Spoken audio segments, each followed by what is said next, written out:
하나님께 선물로 주신 오늘 하루 말씀과 성령으로 충만한 저와 여러분 되길 예수님의 이름으로 축복합니다. 작년 우리나라 최고의 명언은 중꺾마라고 줄임말로도 유명한 중요한 것은 꺾이지 않는 마음이었습니다. 같은 조에서 최약체로 꼽히던 한국 대표팀이 포르투갈을 이기고 월드컵 16강을 진출하면서 유명해진 표현입니다. 당시 한국팀은 월드컵을 앞두고 찾아온 주전 선수들의 수술과 부상, 이미 1무 1패의 상황에서 무조건 포르투갈을 이겨야 했고, 이 또한 상대팀의 결과와 더불어 이 골 득실까지 조건이 맞아야 16강에 오를 수 있는 가능성 9%의 상황이었습니다. 마치 오늘 다윗과 그 군사들이 처한 상황과 비슷한 벼랑 끝의 상황입니다. 다윗과 군사들은 아기스의 명령을 따라 아벡에서 시글락으로 돌아가 그 비참한 현실을 마주하게 됩니다. 과연 다윗은 이 절망의 상황 속에서 어떻게 반응하며 그 상황을 헤쳐나갔을까요? 함께 질문하는 마음으로 이 말씀 묵상하길 바랍니다. 오늘 묵상의 주제는 용기 내 주가 계셔입니다. 오늘의 말씀은 사무엘상 30장 1절에서 15절입니다. 다윗과 그 군사들은 3일 만에 시글락에 도착했습니다. 그러나 그때는 이미 아말렉 사람들이 남부와 시글락을 습격한 뒤였습니다. 그들은 시글락을 공격하고 불태웠으며 노소를 불문하고 여자들과 거기 있던 사람들을 포로로 잡아갔습니다. 아무도 죽이지는 않았지만 모두 데리고 가버린 것이었습니다. 다윗과 그의 군사들이 시글락에 도착해서 보니 그곳은 이미 모두 불타버렸고 그 아내와 아들, 딸들은 포로로 잡혀간 뒤였습니다. 다윗과 그의 군사들은 힘이 다 빠져 더 이상 울지도 못할 정도로 소리 높여 울었습니다. 다윗의 두 아내 이스라엘 여인 아히노암과 갈멜 사람 나발의 아내였던 아비가일도 잡혀갔습니다. 백성들은 모두 자기 자녀들로 인해 슬픈 나머지 다윗을 돌로 쳐 죽이자고 했습니다. 다윗은 너무나 괴로웠습니다. 그러나 다윗은 그의 하나님 여호와를 의지해 용기를 냈습니다. 다윗은 아히멜렉의 아들인 제사장 아비아달에게 말했습니다. 내게 에봇을 가져다 주시오. 아비아달이 에봇을 가져오자 다윗은 여호와께 여쭈어 보았습니다. 제가 저 약탈자들을 쫓아가야 합니까? 제가 그들을 따라잡겠습니까? 여호와께서 대답하셨습니다. 저들을 쫓아가거라. 내가 그들을 따라잡아 반드시 모두 구해낼 것이다.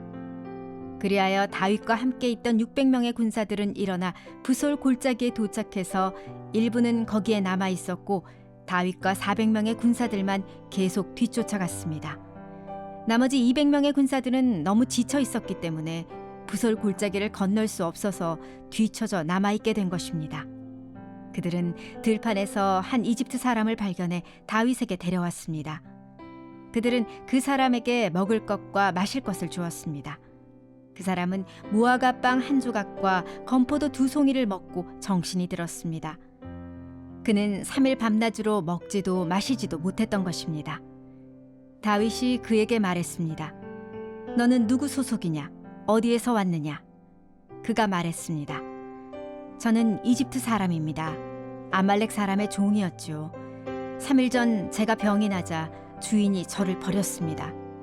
우리는 그레 사람들의 남부 지역과 유다에 속한 영토와 갈렙의 남부 지역을 습격하고 시글락을 불태웠습니다.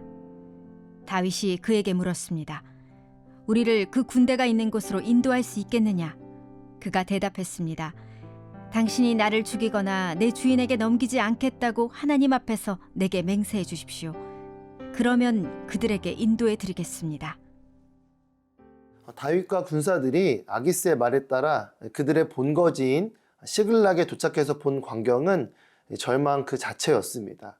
아말렉 사람들의 습격으로 그들의 마을이 불타버렸고 가족들마저 모두 포로로 잡혀간 상황이었습니다.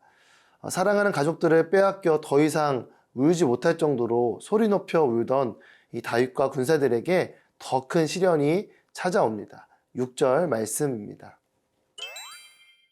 백성들은 모두 자기 자녀들로 인해 슬픈 나머지 다윗을 돌로 쳐 죽이자고 했습니다.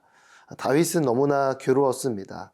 그러나 다윗은 그의 하나님 여호와를 의지해 용기를 냈습니다. 가족을 잃은 슬픔의 백성들은 다윗을 돌로 쳐 죽이려고 합니다. 백성들을 이끄는 리더로서 다윗은 그 속상한 마음을 충분히 이해했겠지만 한편으로는 자신도 아내를 다 빼앗긴 상황이었기에 억울한 마음도 있었을 것입니다.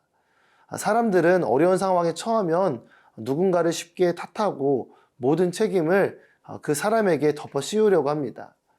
그렇게 한다고 해서 해결될 것이 하나 없어도 사람들은 그렇게 분풀이를 합니다. 믿음은 벌어진 상황이나 사람을 탓하기보다 절망스러운 상황을 소망으로 바꾸실 하나님을 바라보고 의지하는 것입니다. 다윗은 그 괴로운 벼랑 끝에서 하나님을 의지하며 용기를 내어 믿음의 날개를 펴니다. 이 상황에서 다윗은 하나님을 그의 하나님, 곧 나의 하나님으로 고백합니다. 하나님은 그분을 믿는 자들이 어려움을 처할 때 그 사람의 하나님이 되어 주십니다. 선지자 요나도 자신의 불순종으로 인해 바다의 큰 물고기 뱃속에 있었을 때에 하나님을 나의 하나님으로 고백합니다. 하나님은 그 고백 가운데 그를 건져 주십니다. 문제가 눈앞에 펼쳐질 때 우리는 나와 이 하나님과의 관계를 분명하게 알 수 있습니다. 현재 나와 하나님과 관계의 거리는 얼마나 되나요?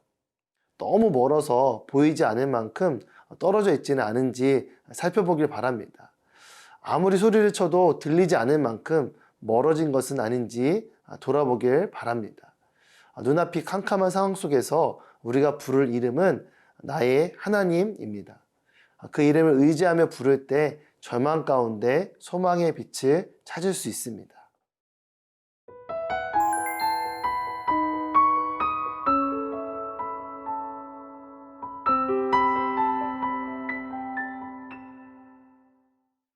다윗이 믿음으로 함께 나아가자 하나님은 그에게 말씀하십니다. 8절 말씀입니다. 다윗은 여호와께 여쭈어 보았습니다. 제가 저 약탈자들을 쫓아가야 합니까? 제가 그들을 따라 잡겠습니까? 여호와께서 대답하셨습니다.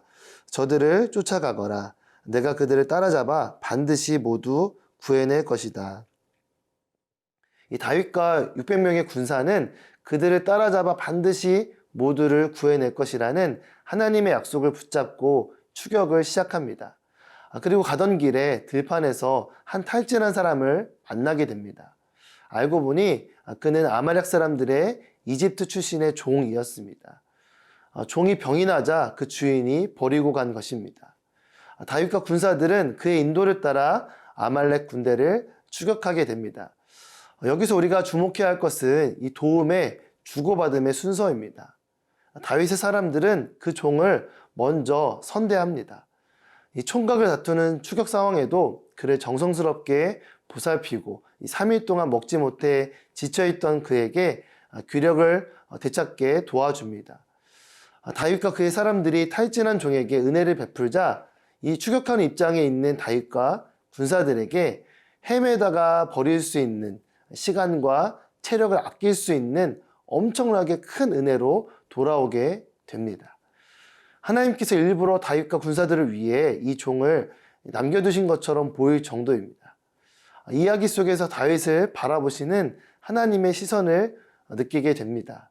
하나님은 다윗이 완벽한 모습을 가진 것을 보신 것이 아니라 연약한 모습에도 불구하고 하나님을 의지하고 함께하는 사람들을 소중히 여기며 이 작은 자를 외면하지 않는 그의 태도를 보셨습니다. 연약함이 있는 우리에게 필요한 영적인 태도입니다. 어려운 상황 속에서도 실망하지 않고 주님을 향한 소망을 품고 용기를 내어 하나님께 나아가는 저와 여러분 되기를 예수님의 이름으로 축복합니다.